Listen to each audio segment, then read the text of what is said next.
My drone is such a wonderful little flying insect in my house.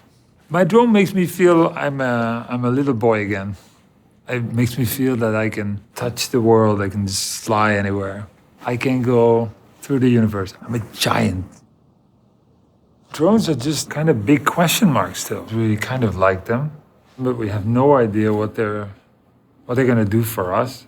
We just have to invent and find out why we're going to use them. The fact that we are is like, it's written.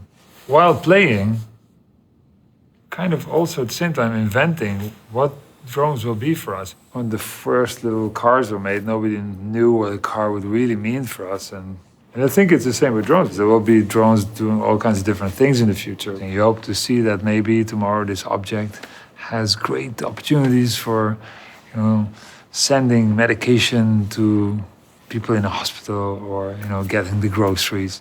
Ultimately, a drone brings you into a new universe.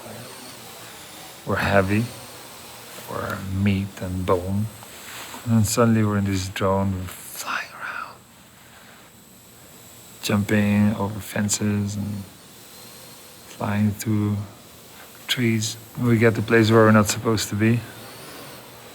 We're seeing things we're not supposed to see.